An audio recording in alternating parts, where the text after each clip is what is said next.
Hi hello ನಮಸ್ತೆ. Welcome to V guide. ಇವತ್ತು ನಾವು ಆಫೀಸ್ ಚೇರ್ ಬೇಸ್ ಏನಾದರೂ ಮುರಿದೋಗಿದ್ರೆ ಹೇಗೆ ಹೊಸದು ಹಾಕೋದು ಅಂತ ನೋಡೋಣ. ಚೇರ್ನ ಉಲ್ಟಾ ಮಾಡಿದ್ರೆ ಈ ಥರ ಕ್ಲಿಪ್ ಇರುತ್ತೆ, ಅದನ್ನು ಈ ಥರ ರಿಮೂವ್ ಮಾಡಬೇಕು. ಸ್ವಲ್ಪ ಕಟಿಂಗ್ ಪ್ಲೇಯರಿಂದ ಎತ್ತಿ ಪುಷ್ ಮಾಡಿದ್ರೆ ಸಾಕು, ಈಸಿಯಾಗಿ ಬರುತ್ತೆ. ಇವಾಗ ಈ ಮುರಿದೋಗಿರೋ ಬೇಸ್ನ ತೆಗೆಯೋಣ.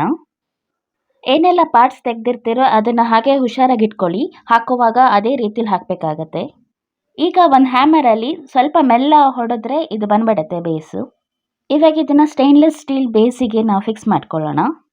ಸ್ವಲ್ಪ ಟೈಟ್ ಮಾಡಿದ್ರೆ ಸಾಕು, ಕುತ್ಕೊಂಡಾಗ ಟೈಟ್ ಆಗುತ್ತೆ. ಈಗ ಮತ್ತೆ ನಾವೆಲ್ಲ ಪಾರ್ಟ್ಸ್ನ ವಾಪಸ್ ಹೇಗಿತ್ತು ಹಾಗೆ ಹಾಕೋಬೇಕು. ಈ ಬೇಸು ನಿಮಗೆ ಆನ್ಲೈನಲ್ಲೂ ಸಿಗುತ್ತೆ, ಹಾಗೆ ನೀವು ಯಾವುದಾದ್ರೂ ಫರ್ನಿಚರ್ ಶಾಪ್ ಇದ್ದರೂ ಅಲ್ಲಿ ಹೋಗಿನೂ ತೊಗೋಬೋದು. ನಿಮಗೆ ಫೈಬರ್ ಆದರೆ 500 ಒಳಗಾಗುತ್ತೆ, ಈ ಸ್ಟೇನ್ಲೆಸ್ ಸ್ಟೀಲ್ ಆದರೆ ಅರೌಂಡ್ 1000 ಆಗುತ್ತೆ. ಈಗ ಲಾಸ್ಟಿಗೆ ಈ ಕ್ಲಿಪ್ ಹಾಕ್ಕೋಬೇಕು, ಜಸ್ಟ್ ಈ ಥರ ಜಾರಿಸ್ಕೊಂಡ್ರೆ ಮುಗೀತು. ಹಳೆ ಚೇರ್ ಬೇಸ್ ಕಿತ್ತೋಗಿದೆ ಅಂತ ಚೇರ್ನೇ ಬಿಸಾಡೋ ಅವಶ್ಯಕತೆ ಇಲ್ಲ, ಈ ಥರ ಹೊಸ ಚೇರ್ ಥರ ರೆಡಿ ಮಾಡ್ಕೋಬೋದು ಮನೇಲಿ. ವಿಡಿಯೋ ನಿಮಗೆ ಇಷ್ಟ ಆಗಿದ್ರೆ ಲೈಕ್, ಶೇರ್, ಸಬ್ಸ್ಕ್ರೈಬ್ ಮಾಡಿ. Thanks for watching.